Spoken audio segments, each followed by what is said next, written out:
ನಿರಂಜನ ತ್ರಿವಿಧ ದಾಸೋಹಿ ಜಗಜ್ಯೋತಿ ಬಸವಣ್ಣರ ಅನುಯಾಯಿ ಕಾರುಣ್ಯ ಗಂಗೆಯ ಜನಕನಿಗೆ ಮನುಜ ಕುಲವೇ ಶರಣಾಗಿದೆ. ಅನುಕಂಪ ಸಾಗರದ ಹೃದಯಕ್ಕೆ ದೇವಲೋಕವೇ ತಲೆಬಾಗಿದೆ. ಶಿವಭಕ್ತನ ಕಂಡ ಭಕ್ತನಿಗೆ ಎಲ್ಲಿಲ್ಲದ ಹರುಷ. ಈ ಶತಮಾನ ಕಂಡ ತೇಜೋ ಪುರುಷ ಸುದ್ದಿಗಾಗಿ ಸೇವೆ ಮಾಡಲಿಲ್ಲ, ಸೇವೆ ಮಾಡಿ ಸುದ್ದಿಯಾಗಲಿಲ್ಲ.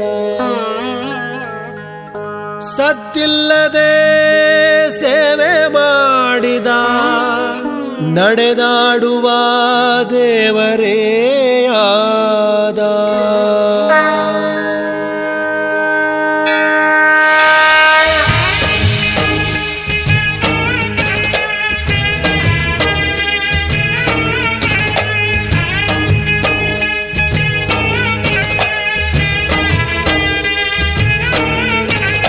ಕಾಯಕವೇ ಕೈಲಾಸ ಅಂದರೂ ಬಸವ, ಅದರಂತೆ ನಡೆದರೂ ನಡೆದಾಡೋ ದೈವ.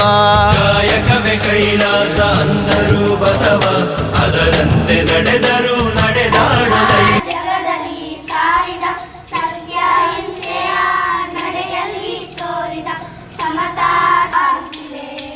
ದಯವೇ ಧರ್ಮದ ಮೂಲವೆಂದುಳಿದ ಕಲ್ಯಾಣ ಧ್ವಜವು ಹಾರುತ್ತಿದೆ ಹಾರುತ್ತಿದೆ ಹಾರುತ್ತಿದೆ ಹಾರುತ್ತಿದೆ ಹಾರುತ್ತಿದೆ ಹಾರುತ್ತಿದೆ ಏರುತ್ತಿದೆ ಹಾರುತ್ತಿದೆ. ಆವರಣವೇ ಅಂಗ, ಪಂಚಾಚಾರವೇ ಪ್ರಾಣ, ಶಟಸ್ಥಲವೇ ಆತ್ಮ ಅಂತ ಹೇಳ್ತಾರೆ.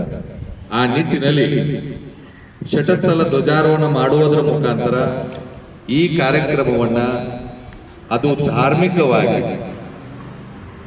ಪ್ರಾರಂಭಿಸಿರ್ತಕ್ಕಂಥ, ಬಹುಶಃ ನಮ್ಮ ಪರಮ ಪೂಜ್ಯ ಶ್ರೀಮನ್ ನಿರಂಜನ ಪ್ರಣವ ಸ್ವರೂಪಿ ಶಿವಬಸವ ಮಹಾಸ್ವಾಮಿಗಳು, ಅವರು ಮೊದಲನೇ ಹೆಸರು ಆನಂದ ದೇವರು.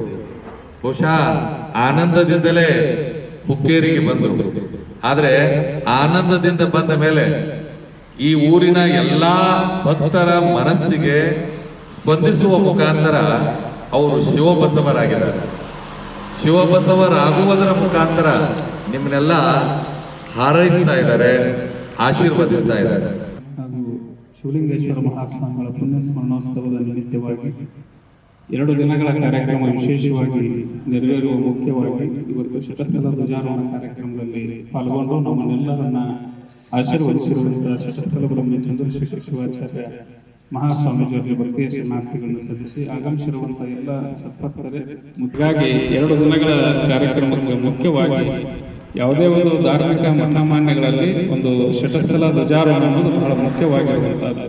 ಭಾರತ ರಾಷ್ಟ್ರಕ್ಕೆ ಹೇಗೆ ರಾಷ್ಟ್ರಧ್ವಜ ಎಷ್ಟು ಅವಶ್ಯಕತೆನೋ ಒಂದು ಧಾರ್ಮಿಕ ಕಾರ್ಯಕ್ರಮಕ್ಕೂ ಕೂಡ ಶಟಸ್ಥಲ ಧ್ವಜಾರೋಹಣ. ಸಿದ್ಧಗಂಗಾ ಕ್ಷೇತ್ರವೇ ಪೂಜ್ಯರ ಉಸಿರು, ಪ್ರತಿ ಕಲ್ಲು ಹೇಳುತ್ತಿವೆ ಬುದ್ಧಿಯ ಹೆಸರು. ಸಿದ್ಧಗಂಗಾ ಕ್ಷೇತ್ರವೇ ಪೂಜ್ಯರ ಉಸಿರು, ಪ್ರತಿ ಕಲ್ಲು ಹೇಳುತ್ತಿವೆ ಬುದ್ಧಿಯ ಹೆಸರು. ಕಾಯಕವೇ ಕೈಲಾಸ ಅಂದರೂ ಬಸವ, ಅದರಂತೆ ನಡೆದರೂ ನಡೆದಾಡೋ ದೈವ. ಕಾಯಕವೇ ಕೈಲಾಸ ಅಂದರೂ ಬಸವ, ಅದರಂತೆ ನಡೆದರೂ ನಡೆದಾಡೋ ದೈವ.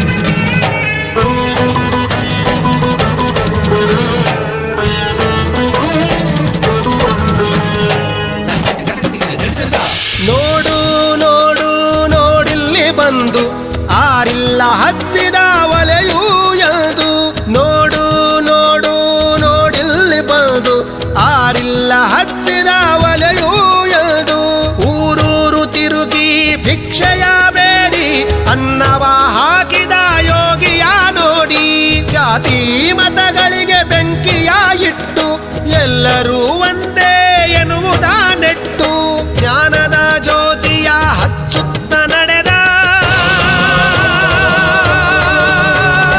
ಧರೆಯಲ್ಲಿ ಅಳಿಯದ ಇತಿಹಾಸ ಬರೆದ ಧರೆಯಲ್ಲಿ ಅಳಿಯದ ಇತಿಹಾಸ ಬರೆದ ಹರೆಯಲ್ಲಿ ಅಳಿಯದ ಇತಿಹಾಸ ಬರೆದ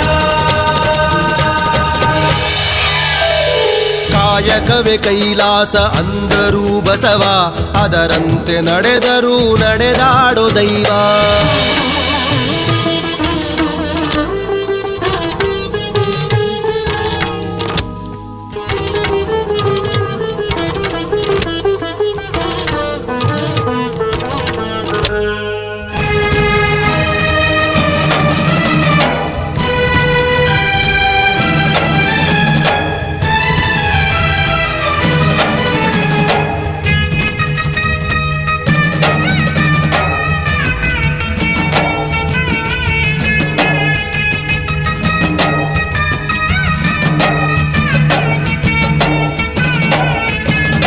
ಕಾನನಕ್ಕೆ ಗಾನವಿಯ ಕರೆ ಕಳಿಸಿದ ಎಲ್ಲರಿಗೂ ಆಕೆಯನ್ನು ಪರಿಚಯಿಸಿದ ಕಾನನಕ್ಕೆ ಗಾನವಿಯ ಕರೆ ಕಳಿಸಿದ ಎಲ್ಲರಿಗೂ ಆಕೆಯನ್ನು ಪರಿಚಯಿಸಿದ ಸರ್ವರಿಗೂ ಸಂಸ್ಕೃತವ ಉಣಬಡಿಸಿದ ಸಕಲರಿಗೂ ವೇದವ ತಿಳಿಪಡಿಸಿದ ಅಂಧರ ಬಾಳಿನ ಆಶಾ ಕಿರಣ ಬಡವರಿಗೆ ಬಂದು ಆದ ಶರಣ ಬೆವರನ್ನು ಬಿತ್ತಿ ಮುತ್ತನ್ನು ಬೆಳೆದ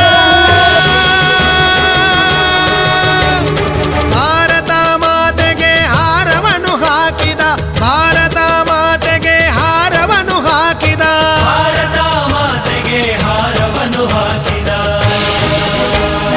ಕಾಯಕವೇ ಕೈಲಾಸ ಅಂದರೂ ಬಸವ ಅದರಂತೆ ನಡೆದರೂ ನಡೆದಾಡೋ ದೈವ ಕಾಯಕವೇ ಕೈಲಾಸ ಅಂದರೂ ಬಸವ ಅದರಂತೆ ನಡೆದರೂ ನಡೆದಾಡೋ ದೈವ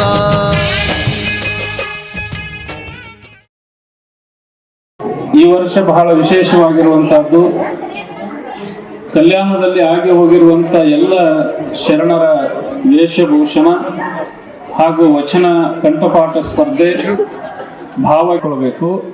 ಮಕ್ಕಳಿಗೆ ಮೊಬೈಲ್ ಸಂಸ್ಕೃತಿಗಿಂತಲೂ ಭಾರತದಲ್ಲಿರುವಂಥ ಅನೇಕ ಧರ್ಮ ಸಂಸ್ಕೃತಿಗಳನ್ನು ನಾವು ಬಿತ್ತಬೇಕು ಅನ್ನುವಂಥದ್ದನ್ನು ಆ ವಿಚಾರವನ್ನು ಇಟ್ಟುಕೊಂಡು ಈ ಮಕ್ಕಳ ಹಬ್ಬ ಅನ್ನುವಂಥ ಕಾರ್ಯಕ್ರಮದ ಮೂಲಕ ವಚನಗಳ ವಿಶ್ಲೇಷಣೆ, ವಚನಗಳ ಹಾಡುವಿಕೆ ಅದನ್ನೆಲ್ಲ ಕೇಳ್ತಾ ಈ ಬದುಕಿನಲ್ಲಿ ಪಾವನ ಆಗಬೇಕು. ಬಾಲ್ಯದಲ್ಲಿ ಇರಬೇಕಾದ್ರೂ ಮಕ್ಕಳಿಗೆ ವಚನ ಸಂಸ್ಕೃತಿಯನ್ನು ಕಲಿಸಿದ್ವಿ ಅಂತಂದ್ರೆ ಉತ್ತಮ ಸಂಸ್ಕಾರ ಅನ್ನುವಂಥದ್ದು ಬರ್ತದೆ. ಅಕಸ್ಮಾತ್ ನಾವು ಬೇರೆ ಬೇರೆ ಏನಾರ ಕೊಟ್ವಿ, ಮೊಬೈಲ್ ಕೊಟ್ವಿ, ಏನೋ ಕೊಟ್ವಿ ಅಂತಂದ್ರೆ ಅವರ ಬದುಕು ಬೇರೆ ಕಡೆ ದಿಕ್ಕು ಸಾಕ್ತದೆ. ಸೊ ಮಕ್ಕಳಲ್ಲಿ ಓದುವಿಕೆ ಅನ್ನುವಂಥದ್ದು ಕಡಿಮೆ ಆಗ್ತಾ ಇದೆ. ವಚನ ಸಾಹಿತ್ಯವನ್ನ ಅನೇಕ ಶಿವಶರಣರ ದಾಸ ಸಾಹಿತ್ಯದ ಮೂಲಕವಾಗಿ ಮಕ್ಕಳಿಗೆ ಓದುವ ಹವ್ಯಾಸವನ್ನ ಕಲಿಸಬೇಕಾಗಿದೆ. ಪ್ರಬಂಧಗಳನ್ನು ಬರೆಯುವಂತಹ ಹವ್ಯಾಸಗಳನ್ನು ಕಲಿಸಬೇಕಾಗಿದೆ. ಮಕ್ಕಳಿಗೆ ಈ ಕಲಿಸುವ ಮೂಲಕವಾಗಿ ಈ ದೇಶದ ಸಂಪತ್ತು ಇನ್ನೂ ಹೆಚ್ಚಿನ ರೀತಿಯಾಗಿ ಮಕ್ಕಳಿಂದ ಆಗಬೇಕು ಅನ್ನುವಂಥದ್ದನ್ನ ನಾವೆಲ್ಲ ಅರ್ಥ ಮಾಡ್ಕೊಳ್ಬೇಕು. ಈ ಕಾರ್ಯಕ್ರಮ ಬಹಳ ಸುಂದರಮಯವಾಗಿ ನಡೀತದೆ.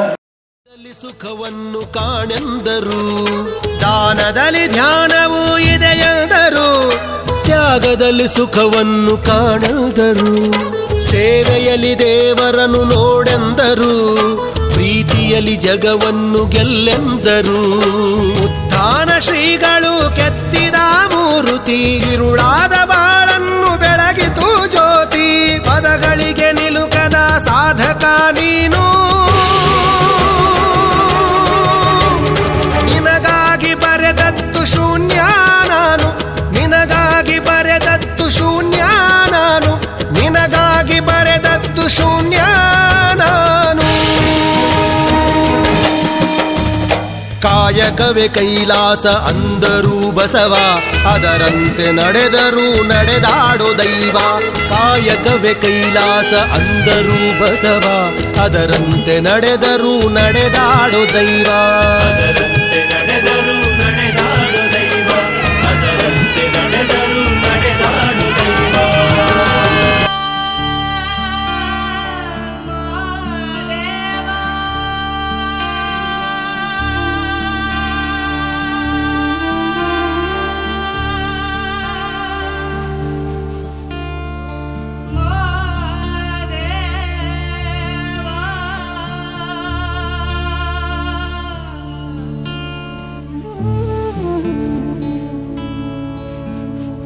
ಶಿವಲಿಂಗ ನಡೆಸುತ್ತೀಂಗ ಏನೇನೋ ಇಲ್ಲಯ್ಯ ನಮ್ಮ ಕೈಯಾಗ ಎಡವಿಸಿದಾಳ ಉರುಳಿಸಿದ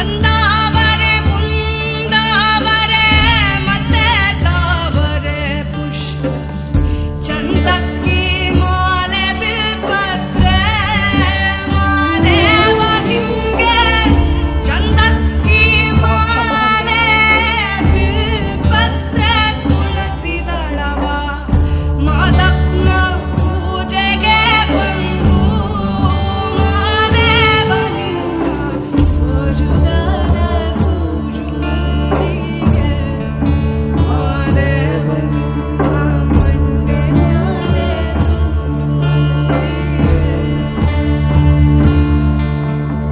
ಸೋಜುಗಾದ ಸೂಜುಮಲ್ಲಿಗೆ ಮಾದೇವ ನಿಮ್ಮ ಮಂಡೆ ಮ್ಯಾಲೆ ತುಂಡು ಮಲ್ಲಿಗೆ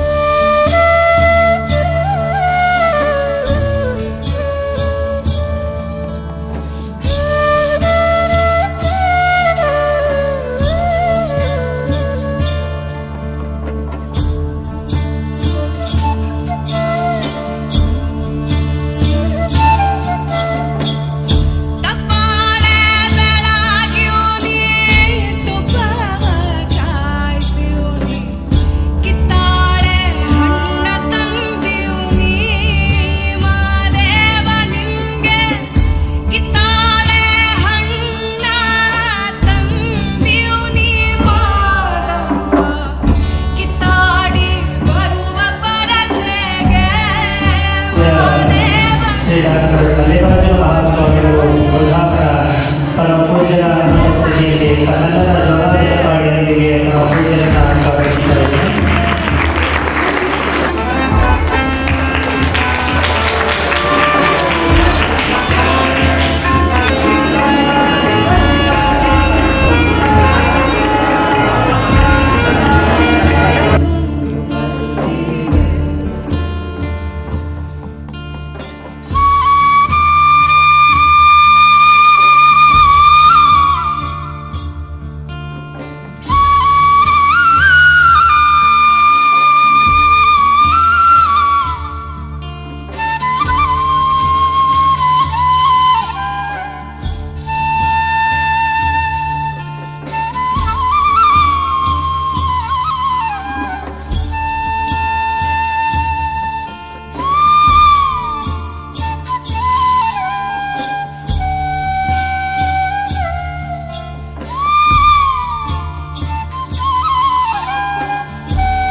ಓಂ ಶ್ರೀ ಗುರುಲಿಂಗಾಯ ನಮಃ.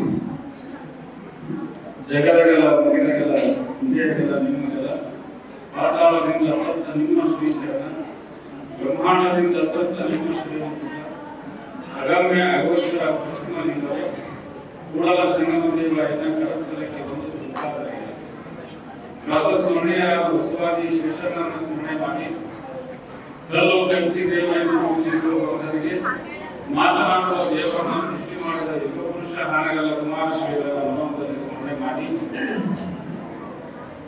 ಹುಕ್ಕೇರಿ ಪಟ್ಟಣ ಹಾಗೂ ಈ ತಾಲೂಕಿನ ಅತ್ಯಂತ ಕ್ರಿಯಾಶೀಲ ಗುರುಗಳಾಗಿ ನಾಡಿಗೆ ಸಮಾಜಕ್ಕೆ ತಮ್ಮದೇ ಆದ ಸೇವೆಯನ್ನು ಸಲ್ಲಿಸಿ ತಮ್ಮ ಈ ಸಮಾಜಕ್ಕೆ ಸಮರ್ಪಣೆಯಾಗಿರುವಂತಹ ಲಿಂಗೈಕ್ಯ ಶಿವಲಿಂಗೇಶ್ವರ ಮಹಾಸ್ವಾಮಿಗಳ ಪುಣ್ಯ ಸ್ಮರಣೋತ್ಸವ ಹಾಗೂ ಪೂಜ್ಯ ಕುಮಾರ ಮಹಾಸ್ವಾಮಿಗಳ ಪುಣ್ಯ ಸ್ಮರಣೋತ್ಸವದ ನಿಮಿತ್ತವಾಗಿ ಈ ಸಮಾಗಮದ ದಿವ್ಯ ಸಾನ್ನಿಧ್ಯವನ್ನು ಅಲಂಕರಿಸಿರುವಂತ ಧಾರವಾಡ ಅಂತಂದ್ರೆ ಶಿಕ್ಷಣ, ಧಾರವಾಡ ಮುರುಘಾ ಮಠ ಅಂತಂದ್ರೆ ದಾಸೋಹ, ಮುರುಘಾ ಮಠ ಅಂತಂದ್ರೆ ಪುಸ್ತಕದ ಗುರುಗಳು, ಮುರುಘಾ ಮಠ ಅಂತಂದ್ರೆ ವಿದ್ಯಾರ್ಥಿಗಳ ಪ್ರಸಾದ ನಿಲಯ, ಮುರುಘಾ ಮಠ ಅಂತಂದ್ರೆ ಶಿಕ್ಷಣ, ಕೃಷಿ, ಕಾಯಕ, ದಾಸೋಹ, ಪುಸ್ತಕ ಎಲ್ಲವೂ ಕೂಡ ಧಾರವಾಡ ಅಂದ ತಕ್ಷಣ ಅದು ಮುರುಘಾ ಮಠ ಅನ್ನುವಂತ ನೆನಪಾಗ್ತದ. ಅಂತ ಪರಮ ಪೂಜ್ಯರಾಗಿರುವಂತ ಶ್ರೀಮಂತ ನಿರಂಜನ ಬ್ರಹ್ಮಸ್ವರೂಪಿ ಡಾಕ್ಟರ್ ಲಲಿತಾರ್ಜುನ ಮಹಾಸ್ವಾಮಿಗಳು ಮುರುಘಾ ಮಠ ಧಾರವಾಡದ ಪರಮ ಪೂಜ್ಯರು ಈ ಕಾರ್ಯಕ್ರಮದ ಸಾನ್ನಿಧ್ಯವನ್ನು ಅಲಂಕರಿಸಿದ್ದಾರೆ. ಪರಮ ಪೂಜ್ಯರಿಗೆ ಅತ್ಯಂತ ಭಕ್ತಿಪೂರ್ವಕ ಪ್ರಣಾಮಗಳನ್ನು ಸಮರ್ಪಣೆ ಮಾಡಿ ನಮ್ಮ ಭಾಗದ ಹಿರಿಯರಾಗಿ ಎಲ್ಲೇ ಒಂದು ಧಾರ್ಮಿಕ ಕಾರ್ಯಕ್ರಮ ಇದೆ ಅಂತಂದ್ರೆ ಧಾರ್ಮಿಕ ಚಟುವಟಿಕೆಯಲ್ಲಿ ಅತ್ಯಂತ ಪ್ರಮುಖ ಸ್ಥಾನವನ್ನು ವಹಿಸಿಕೊಂಡು ಅತ್ಯಂತ ಯಶಸ್ವಿ ರೀತಿಯಲ್ಲಿ ಆಗಿ ಕಾರ್ಯಕ್ರಮದ ನಿರ್ವಹಣೆ ಮಾಡಿ ಕಾರ್ಯಕ್ರಮದ ಪೂರ್ವಾಲೋಚನೆಯನ್ನು ಅತ್ಯಂತ ಸುಂದರವಾಗಿ ಮಾಡಿ ಬೆಳೆಸುವಂತಹ ಶ್ರೀಮನ್ ನಿರಂಜನ ಪ್ರಾಣಸ್ವರೂಪಿ ಶ್ರೀ ಕಾಶಿನಾಥ ಮಹಾಸ್ವಾಮೀಜಿಯವರ ಮುಖ್ಯ ಶರಣಾರ್ಥಿಗಳನ್ನು ಸಭೆ ಹಾಗೆಯೇ ಆತ್ಮೀಯರಾಗಿರುವಂತಹ ಪರಮ ಪೂಜ್ಯ ಅರಳಿಕೆರೆಯ ಸುಮೂರ್ತಿ ಮಹಾಸ್ವಾಮಿ ಶರಣಾರ್ಥಿಗಳನ್ನು ಸಲ್ಲಿಸಿ ಕರ್ನಾಟಕ ವಿಶ್ವವಿದ್ಯಾಲಯದಲ್ಲಿ ಡಾಕ್ಟರೇಟ್ ಪದವಿಯನ್ನು ಪಡೆದು ಸಂಸ್ಕೃತ ಅಧ್ಯಯನ ವಿಭಾಗದಲ್ಲಿ ಭಗವದ್ಗೀತೆ ಮತ್ತು ವಚನ ಸಾಹಿತ್ಯವನ್ನು ಕುರಿತು ಡಾಕ್ಟರೇಟ್ ಪದವಿಯನ್ನು ಪಡೆದಿರುವಂತಹ ಪರಮ ಪೂಜ್ಯ ದೇವರಲ್ಲಿ ಶರಣಾರ್ಥಿಗಳನ್ನು ಸಲ್ಲಿಸಿ ಹಾಗೆಯೇ ಕಾರ್ಯಕ್ರಮದಲ್ಲಿ ಮುಖ್ಯ ಅತಿಥಿಗಳಾಗಿ ನಮ್ಮ ತೆರೆಗೆ ಹೋಗ್ಬಿಟ್ಟು ಆಗಮಿಸಿರುವಂತಹ ಡಾಕ್ಟರ್ ಅಯ್ಯಪ್ಪ ಶೆಟ್ಟಿ ಬಹಳ ಅತ್ಯಂತ ಕ್ರಿಯಾಶೀಲ ಶ್ರೀಮಠವನ್ನು ನಿರ್ಮಾಣ ಆಗುವ ಸಮಯದಲ್ಲಿ ಕೂಡ ಪಾಲಿಸುವವರು ತಮ್ಮ ಕೆಲಸ ಕಾರ್ಯಗಳನ್ನು ಮಾಡಿದ್ದಾರೆ. ಹಾಗೆಯೇ ಈ ಹುಕ್ಕೇರಿ ಪಟ್ಟಣಕ್ಕೆ ಅವರದೇ ಆದ ಒಂದು ಕೊಡುಗೆಯನ್ನು ಹೊಂದಿದೆ. ಅವರು ಕೂಡ ಈ ಕಾರ್ಯಕ್ರಮಕ್ಕೆ ಆಗಮಿಸಿದ್ದಾರೆ. ಅವರಿಗೆ ಕೂಡ ಶರಣಾರ್ಥಿಗಳನ್ನು ಸಲ್ಲಿಸಿ ಹಾಗೆಯೇ ಪ್ರಸ್ತುತ ಉಪಾಧ್ಯಕ್ಷರಾಗಿರುವಂತಹ ನಮ್ಮ ಹಾವೇರಿಯ ಸಂಪರ್ಕರಾಗಿದ್ದಾರೆ. ಅವರು ಕೂಡ ಈ ಹುಕ್ಕೇರಿ ಪಟ್ಟಣಕ್ಕೆ ಒಂದು ಹೊಸ ಕ್ರಾಂತಿಯನ್ನು ಮಾಡಲಿ ಅನ್ನುವಂತಹ ಸಂದರ್ಭದಲ್ಲಿ ಹೇಳ್ತಾ ಅವರಿಗೆ ಶರಣಾರ್ಥಿಗಳನ್ನು ಸಲ್ಲಿಸಿ ಹಾಗೆಯೇ ನಮ್ಮ ಶ್ರೀಮತಿ ಗೀತಾ ಶೇಖ್ ಅವರು ರಾಜ್ಯ ಮಟ್ಟದ ಅತ್ಯುತ್ತಮ ಶಿಕ್ಷಕಿ ಪ್ರಶಸ್ತಿಯನ್ನ ಪಡ್ಕೊಂಡಿದ್ದಾರೆ. ಅವರು ನಮ್ಮ ಹುಕ್ಕೇರಿ ಗ್ರಾಮದಲ್ಲಿ ನೋಡಿರುವ ಮೂಲಕ ಹೀಗಾಗಿ ನಮ್ಮ ಹುಕ್ಕೇರಿ ಪಟ್ಟಣದಲ್ಲಿ ಇರ್ತಾರೆ. ಹೀಗಾಗಿ ನಾವು ಹುಕ್ಕೇರಿ ಪಟ್ಟಣದಲ್ಲಿ ಆಗಿ ಹೋಗಿರುವಂತಹ ಅನೇಕ ಜನಗಳು ಸಾಧನೆ ಮಾಡಿರ್ತಕ್ಕಂಥವರು ಅವರಿಗೆ ಶ್ರೀಮಠದಿಂದ ಗೌರವ ಸರ್ಕಾರ ಆದ ತಕ್ಷಣ ಅವರು ಬಂದಿದ್ದಾರೆ. ಅವರಿಗೂ ಶರಣಾರ್ಥಿಗಳನ್ನು ಹಾಗೂ ಕುಮಾರ ಮಹಾಸ್ವಾಮಿಗಳ ಸ್ಮರಣೋತ್ಸವ ಕಾರ್ಯಕ್ರಮವನ್ನು ನಮ್ಮ ಶ್ರೀಮಠದ ಸಂಪರ್ಕ ಹಾಗೂ ಮಠದ ವತಿಯಿಂದ ಬಹಳ ಅರ್ಥಪೂರ್ಣವಾಗಿ ಕಾರ್ಯಕ್ರಮವನ್ನು ಆಯೋಜನೆ ಮಾಡ್ತಾ ಇದ್ವಿ. ಪರಮ ಪೂಜ್ಯ ಶಿವಲಿಂಗೇಶ್ವರ ಮಹಾಸ್ವಾಮಿಗಳು ಈ ಭಾಗದಲ್ಲಿ ಅವಾಗ 1800 ಇಸ್ವಿಯಲ್ಲಿ ಬಹಳ ಅತ್ಯಂತ ಭೀಕರ ಬರಗಾಲ ಇರುವ ಸಮಯದಲ್ಲಿ ಮಠದ ಆಸ್ತಿಯನ್ನೇ ಮಾಡಿ ಮಠದ ಎಲ್ಲ ಆಸ್ತಿಗಳನ್ನು ಮಾಡಿ ಭಕ್ತರಿಗಿಂತ ಸಂರಕ್ಷಣೆ ಮಾಡಿರ್ತಕ್ಕಂಥದ್ದು ಅದು ಶಿವಲಿಂಗೇಶ್ವರ ಮಹಾಸ್ವಾಮಿಗಳು ಅನ್ನುವಂಥದ್ದು ನಾವೆಲ್ಲ ತಿಳ್ಕೊಳ್ಬೇಕು.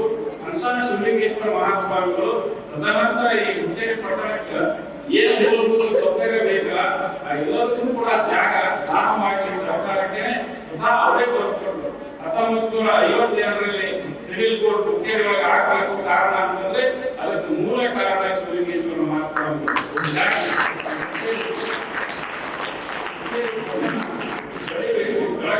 ಸಲುವಾಗಿ ಶ್ರೀಮಠದ 1 ಎಕರೆ 2 ಎಕರೆ ಎಲ್ಲ ಹುಕ್ಕೇರಿ ಪಟ್ಟಣ ಸರ್ಕಾರದಲ್ಲಿರುವಂತಹ ಸುಮಾರು 60 ಎಕರೆ ಜಮೀನನ್ನು ಸರ್ಕಾರಕ್ಕೆ ದಾನವಾಗಿ ಕೊಟ್ಟಿರ್ತಕ್ಕಂಥ ಶಿವಲಿಂಗೇಶ್ವರ ಮಹಾಸ್ವಾಮಿಗಳು.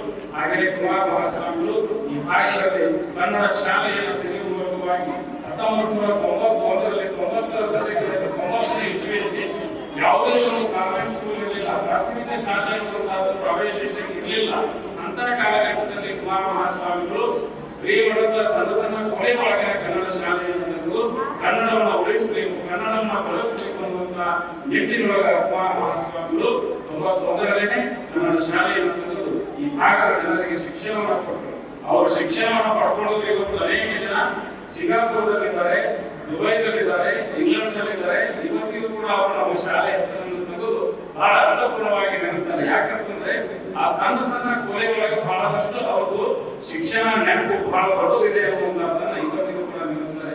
ಇವತ್ತು ಅನೇಕ ಬೆಂಗಳೂರು, ಮಂಗಳೂರು, ಮುಂಬೈ ಅಂತ ದೊಡ್ಡ ಪಟ್ಟಣಗಳಲ್ಲಿ ಇವತ್ತು ಉದ್ಯೋಗ ಮಾಡ್ತಾ ಇದ್ದಾರೆ ಅಂತಂದ್ರೆ ಅದು ಶ್ರೀಮಠದ ಶಿಕ್ಷಣದ ಪ್ರಸಾದ ನಿಲಯವನ್ನು ಪಡ್ಕೊಂಡಿದ್ದಕ್ಕಾಗಿ ಇವತ್ತು ಅವರೆಲ್ಲರೂ ಉದ್ಯೋಗ ಅವಕಾಶವನ್ನು ಪಡ್ಕೊಂಡಿದ್ದಾರೆ ಅನ್ನುವಂಥದ್ದು ನಾವೆಲ್ಲ ಸ್ಮರಣೆ ಮಾಡಬೇಕಾಗ್ತದೆ. ಆ ದೃಷ್ಟಿಕೋನದಿಂದ ಪರಮ ಪೂಜ್ಯರನ್ನ ನಾವು ನೆನೆಯಬೇಕು ಅಂತಂದ್ರೆ ನಮಗೆ ಕೊಟ್ಟು ಹೋಗಿರುವಂತಹ ಈ ಸಮಾಜದ ದೀಕ್ಷೆ, ನಮಗೆ ಕೊಟ್ಟು ಹೋಗಿರುವಂತಹ ಸಮಾಜದ ಕೆಲಸ ನಾವು ನೆನೆಯಬೇಕಾಗ್ತದೆ. ಭಕ್ತರಿಗೆ ಎಲ್ಲ ಅನುಕೂಲ ರೀತಿಯಾಗಿ ಪರಮ ಪೂಜ್ಯ ಕುಮಾರ ಮಹಾಸ್ವಾಮಿಗಳು ಎಲ್ಲರಿಗೂ ಕೂಡ ಅನುಕೂಲ ಮಾಡಿಕೊಡ್ತಾರೆ. ಯಾರಿಗೆ ಜಾಗ ಇಲ್ಲ ಅವರಿಗೆಲ್ಲ ಬರ್ತಾರೆ. ಬರೀ 1,000 ರೂಪಾಯಿ 2,000 ರೂಪಾಯಿ ಲೆಕ್ಕ ಇಲ್ಲ. ಆದ್ರೆ ಯಾರಿಗೆ ಎಷ್ಟು ಬೇಕಲ್ಲ ಅದನ್ನ ಎಷ್ಟು ಎಲ್ಲವನ್ನ ಕುಮಾರ ಮಹಾಸ್ವಾಮಿಗಳು ಕೂಡ ಇವತ್ತು ಸರ್ಕಲ್ದಲ್ಲಿ ಅವ್ರನ್ನೆಲ್ಲ ನೆನೆಸ್ಕೋಬೇಕು. ಯಾರ್ಯಾರು ಜಾಗ ತಗೊಂಡಿದ್ದಾರೆ ಅವರೆಲ್ಲ ನೆನೆಸ್ಕೊಳ್ಬೇಕು. ಅವತ್ತಿನ ಕಾಲಘಟ್ಟದಲ್ಲಿ ಅದಕ್ಕೆ ಬೆಲೆ ಇಲ್ಲದೇ ಇದೆ, ಆದ್ರೆ ಇವತ್ತಿನ ಕಾಲಘಟ್ಟದಲ್ಲಿ ಅದು ಬಹಳ ಮಹತ್ವದ ಬೆಲೆ ಇದೆ.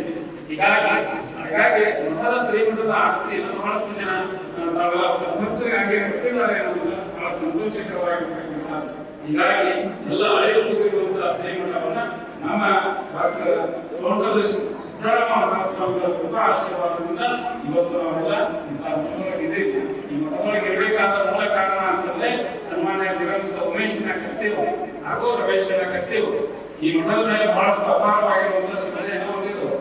ಅವರ ಪೂರ್ವ ನಿಯೋಜಿತ ಏನೇ ಒಂದು ರಾಜಕೀಯ ವಿಷಯ ಇತ್ತು ಅಂತಂದ್ರೆ, ಏನೇ ಕಾರ್ಯಕ್ರಮ, ಏನೇ ಪೂರ್ವಭಾವಿ ಸಭೆ ಇತ್ತು ಅಂತಂದ್ರೆ ಅದು ಈ ಮಠದೊಳಗೆ ನಡೆಯುವಂತಹದ್ದು. ಇವತ್ತಿಗೂ ಕೂಡ ಈ ಆವರಣದಲ್ಲಿ ಅವರು ಬಂದು ಪೂಜ್ಯರ ಜೊತೆಗೆ ದರ್ಶನ ಪಡ್ಕೊಂಡೆ ಅವರು ಮುಂದಿನ ಕೆಲಸಕ್ಕಾಗಿ ಹೋಗ್ತಾರೆ ಅನ್ನುವಂಥದ್ದು ನಾವು ನೆನಪಿಸಿಕೊಳ್ಳಬೇಕು.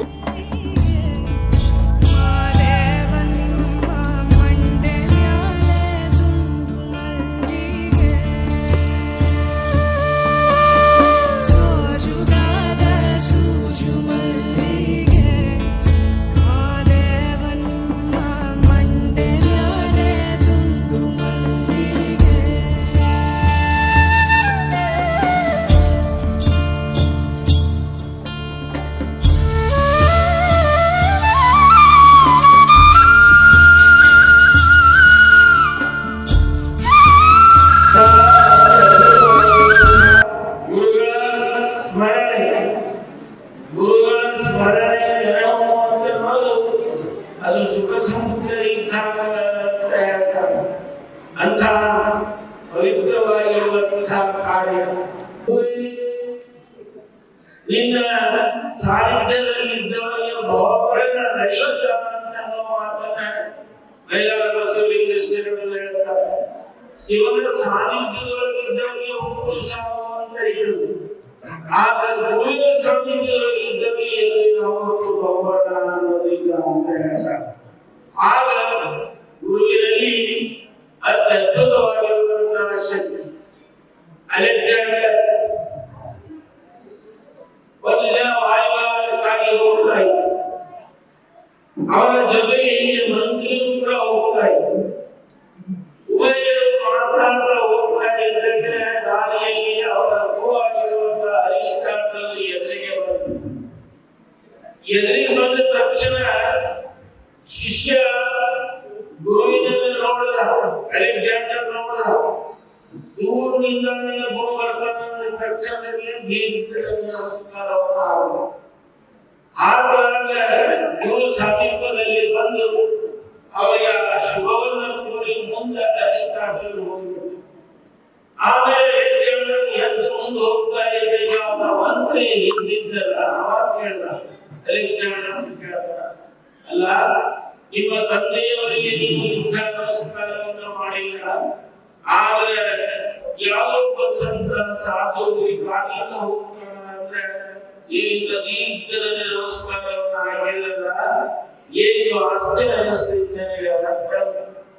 ಅವಾಗ ಅಲ್ಲಿ ಶಂಕರ ನೋಡಪ್ಪ, ನನ್ನ ತಂದೆಗೆ ನಾನು ಕೈ ಜೋಡಿಸಿ ತಲೆಬಾಗಿಸಿ ನಮಸ್ಕಾರ ಮಾಡ್ತೀನಿ, ಆಗ ಗುರುವಿಗೆ ಮಾತ್ರ ದೀರ್ಘದಲ್ಲಿ ನಮಸ್ಕಾರ ಮಾಡ್ತೀನಿ ಅಂತ. ಅವಾಗ ಅದ ಯಾಕ ಅಪ್ಪನಿಗೆ ಸಹ ನಮಸ್ಕಾರ, ಮಂತ್ರಿಗೆ ಇವತ್ತು ನಾನು ಮೇಲೆ ಇದ್ದವನನ್ನ ಕೆಳಗೆ ತಗೊಂಡು ಬರುವಂತ ಕೆಲಸವನ್ನ ತಂದೆ ಮಾಡಲ್ಲ. ಆದರೆ ತಂದೆ ನಾನು ಎಲ್ಲಿದ್ದೋ ಅಲ್ಲಿ ನನ್ನನ್ನು ಮುಗಿಸುವ ಸಾಮರ್ಥ್ಯ ನನ್ನ ತಂದೆ ಇಲ್ಲ. ಬೇರೆ ನನ್ನ ತಂದೆ ತರಬಹುದು, ಆದ್ರೆ ಇದ್ದ ಸ್ಥಳಕ್ಕೆ ನನ್ನನ್ನು ಮುಗಿಸುವ ಸಾಮರ್ಥ್ಯ ನನ್ನ ತಂದೆಗೆ ಇಲ್ಲ. ಅದಕ್ಕೆ ಅವನಿಗೆ ಸಣ್ಣ ನಮಸ್ಕಾರ. ಗುರುವಿಗೆ ದೊಡ್ಡ ನಮಸ್ಕಾರ ಅಂದ್ರೆ ಗುರು ನಾ ಎಲ್ಲಿದ್ದೋ ಆ ಸ್ಥಳಕ್ಕೆ ನನ್ನ ಮುಗಿಸುವ ವ್ಯವಸ್ಥೆಯನ್ನ ಮಾಡ್ತಾರ. ಅದಕ್ಕೆ ಗುರುವಿಗೆ ದೀರ್ಘದಲ್ಲಿ ನಮಸ್ಕಾರವನ್ನ ಆಗ್ತೀನಿ ಅಂತಾರೆ. ನನ್ನ ಮಂತ್ರಿಗೆ ಹೇಳುವ ಮಾಡ್ತಾರೆ. 10 kg ಬೆಣ್ಣೆಯನ್ನು ಒಂದು ಪಾತ್ರೆ ಒಳಗೆ ಹಾಕಿ ಒಲಿ ಮೇಲಿಟ್ಟು ಕೆಳಗೆ ದಣ್ಣ ಉರಿ ಹಚ್ಚಿ ತುಪ್ಪ ಮಾಡಕ್ ಹೊರಟರು. ಬೆಣ್ಣೆಯನ್ನ ಕಾಸಿ ತುಪ್ಪ ಮಾಡ್ಬೇಕಲ್ಲ, ತುಪ್ಪ ಮಾಡಕ್ ಹಚ್ಚಿದರು. ಆ ಜ್ವಾಲೆಗೆ ಆ ಬೆಂಕಿಗೆ ಪಾತ್ರೆನ ಕರಿತಂತೆ ದಿನ ಬೆಣ್ಣೆ ಕರಗಲಿಲ್ಲ. ಬೆಣ್ಣೆಯ ಕಂದರ ಕರಗಲಿದ್ದರೆ ಕಂದರ ಕರಗಿತ್ತು, ಬೆಣ್ಣೆ ಉಳಿದಿತ್ತು. ಶರೀರ ಅನ್ನೋದು ಸುಂದರವಾಗಿರುವಂತಹ ಪಾತ್ರೆ. ಶರೀರ ಅನ್ನೋ ಪಾತ್ರೆ ಇದು ಭಗವಂತ ನಿರ್ಮಿಸಿರುವಂತಹ ಅದ್ಭುತವಾಗಿರುವಂತಹ ಪಾತ್ರೆ. ಈ ಪಾತ್ರೆನೂ ಕೂಡ ಇದು ಹಗಲು ಮತ್ತು ರಾತ್ರಿ, ಹಗಲು ಮತ್ತು ರಾತ್ರಿ ಎನ್ನುವ ಜ್ವಾಲೆಗೆ ಬೆಂಕಿಗೆ ಒಂದು ದಿನ ಕರಗಿ ನಾಶ ಆಗಿ ಹೋಗ್ತದೆ. ಶರೀರ ನಾಶ ಆಗೋದು, ಶರೀರ ಅನ್ನೋ ಪಾತ್ರೆ ನಾಶ ಆಗೋದು ಕೂಡ ಇವತ್ತ ನಾವು ಮಾಡಿದ ಸಾಧನೆ, ಸಿದ್ಧಿ, ಲಿಂಗ ಪೂಜೆ, ನಿಷ್ಠೆ, ಆಧ್ಯಾತ್ಮ, ಶಿವಯೋಗ ಸಂಪನ್ನತೆ, ಸಮಾಜ ಸೇವೆ ಇವತ್ತ ಓತಪ್ರೋತವಾಗಿ ಸಮಾಜದಲ್ಲಿ ಉಳ್ಕೊಂಡು ಬೆಳಕೊಂಡು ಹೋಗ್ತಾ ಬಂದ. ಆಗ ಪೂಜ್ಯ ಶ್ರೀಯುತ ಮಹಾಸ್ವಾಮಿಗಳಾಗಿರ್ಬೋದು, ಕುಮಾರ ಮಹಾಸ್ವಾಮಿಗಳ ಶರೀರ ಇವತ್ತು ಕಾಲದ ಗರ್ಭದಲ್ಲಿ ಕರಗಿ ಹೋಗಿರಬಹುದು. ಅವರ ಶರೀರ ಕರಗಿ ಹೋದರೂ ಕೂಡ ಅವರ ಸಾಧನೆ, ಸಿದ್ಧಿ, ಶಿವಪೂಜ, ನಿಷ್ಠೆ, ಶಿವಯೋಗ ಸಂಪನ್ನತೆ ನಿರಂತರವಾಗಿ ಇವತ್ತು ಭಕ್ತರ ಮನೋಮಂದಿರದಲ್ಲಿ ಉಳ್ಕೊಂಡಿರುವಂತ ಬೆಳಕೊಂಡಿರುವಂತ ಅಂತ ಉಭಯ ಪೂಜ್ಯರ ಸ್ಮರಣೆ ನಾವು ಮಾಡ್ತಾ ಇರೋದು. ಇದು ಸುಖ ಸಮುದ್ರ ಅಂತ ಮಾತನ್ನ ಹೇಳ್ತಾ ಶಿರ್ಸಕಿ ಲಿಂಗಪ್ಪ ದೇಸಾಯಿ